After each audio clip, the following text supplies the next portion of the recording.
ಅರಮನೆಯಿಂದ ಜನಸೇವೆಗೆ ಬಂದಿದ್ದಾರೆ ನಿಮ್ಮ ಯದುವೀರ್ മഹാരാജ. മൈസൂരുവിന്റെ ഗ്രാമാന്തരങ്ങളിൽ നിറയുന്നത് ഈ പ്രചാരണമാണ്. നാട്ടുകാരുടെ മനസ്സിലെ രാജഭക്തി വോട്ടാക്കി ಮಾറ്റാനുള്ള ಬಿಜೆಪಿ ತಂತ್ರ.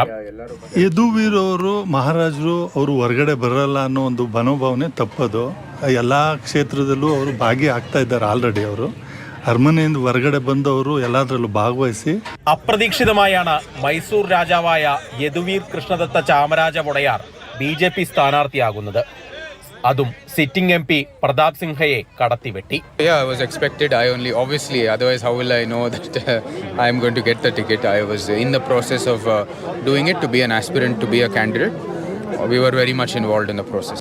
മൈസൂരു ദസറക്കാലത്ത് ജംബോ സവാരിയിൽ സർവാലങ്കാര വിഭൂഷിതനായി കാണുന്ന രാജാവ് ഗ്രാമങ്ങളിലേക്ക് എത്തുമ്പോൾ ഊഷ്മള സ്വീകരണമാണ് ജനങ്ങൾ നൽകുന്നത്.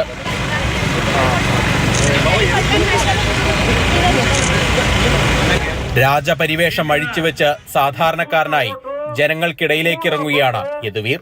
You can see better than me expressing it to you in words. You just take your camera and pan around, you'll see the experience and the response of people. മറ്റു പല മണ്ഡലങ്ങളിലും ബിജെപി JDS സഖ്യത്തിൽ കല്ലുകടിയുണ്ടെങ്കിലും മൈസൂരുവിൽ മഹാരാജാവിനു വേണ്ടി ഒന്നിച്ച് പണിയെടുക്കുകയാണ് ഇരുകൂട്ടരും. ഇതിനു മുൻപ് പഴയ രാജാവായ ശ്രീകണ്ഠദത്ത വൊടയാർ മൈസൂരുവിൽ നിന്ന് കോൺഗ്രസ് ടിക്കറ്റിൽ ജയിച്ചിട്ടുണ്ട്. പിന്നീട് അദ്ദേഹം ബിജെപിയിലേക്ക് കൂടുമാറിയപ്പോൾ തോൽവി അറിയുകയും ചെയ്തു.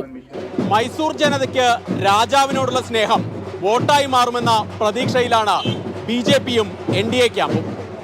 മൈസൂരുവിൽ നിന്നും KB ശ്രീധരൻ, മാതൃഭൂമി.